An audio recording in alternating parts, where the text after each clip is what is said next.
after the establishment of the Union of South Africa. Around 1920, the government of the time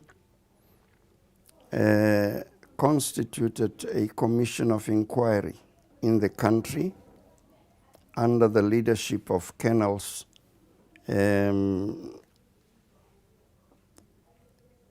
Stallard, who was then the Minister of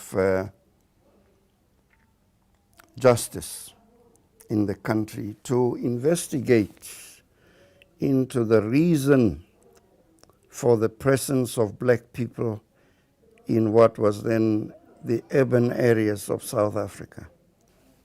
In the end, there were only 26 kinds of commodities that a black businessman could handle, could sell, to trade with in the urban areas. And these limitations continued during the years of apartheid. In fact, I would assume that instead of loosening up, the apartheid government made even more restrictions to the development of black business through the 1950s and 1960s. Now, in 1955, we had a delegation of small business people visiting Rhodesia at the time for a conference. And during that conference, they heard some of the participants there saying, "We are going out to a meeting of the Chamber of Commerce in Rhodesia of black people."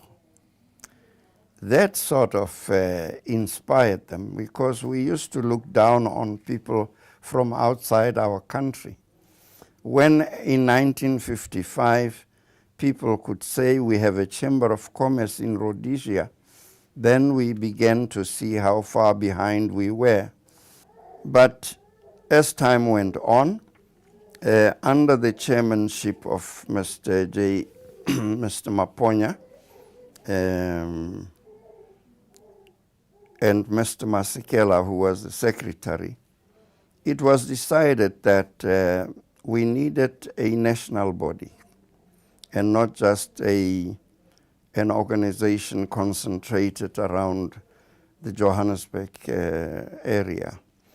And so it was decided that Johannesburg African Chamber of Commerce should take the initiative of organizing black businessmen nationally to set up a national body. And this has resulted in the formation of NAFCOC, National African Chamber of Commerce, in 1964.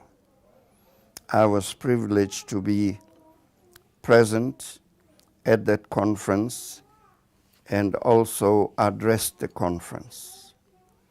I had the opportunity of having studied before then in the United States and also made contact with black business in the United States.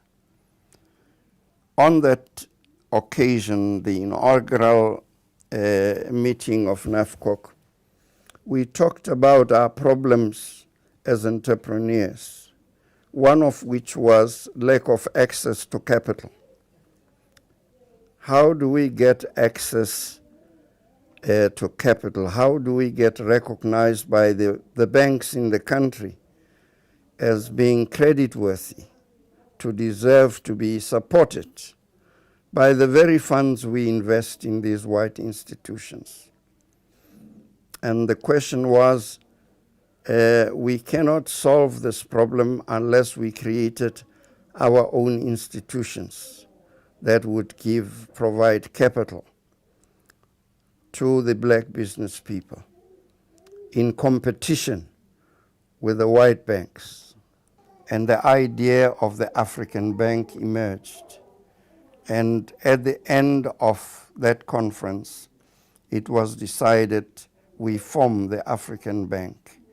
Mr. Maponya, who was the first president of NAFCOC, said to us, we have 18 million Africans in this country. We just need to go out and talk to them to provide us with 1 rand each.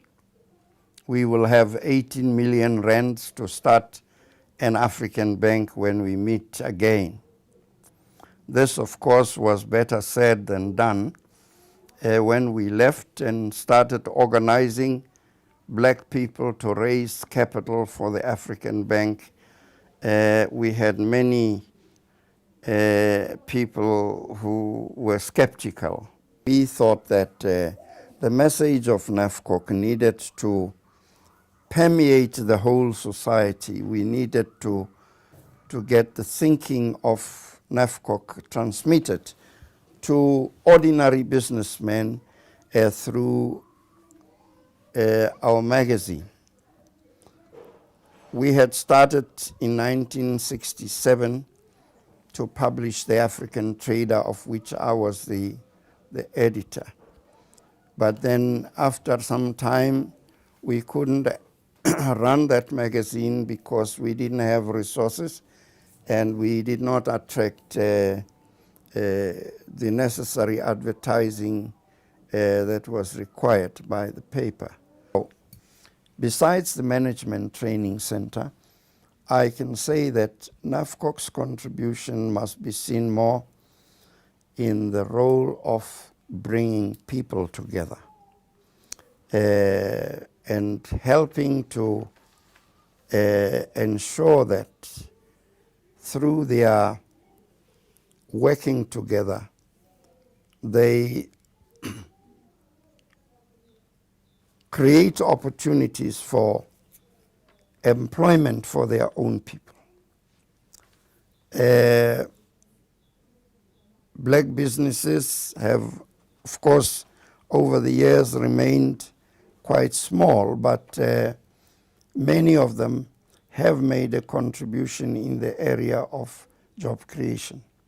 The job creation has been emphasized again and again because we recognize that as time goes on, the problem of unemployment in the country would grow instead of diminish if black people did not contribute in that area in terms of creating jobs and in terms of creating wealth, because we are not just talking of job creation, we are talking about wealth creation as well.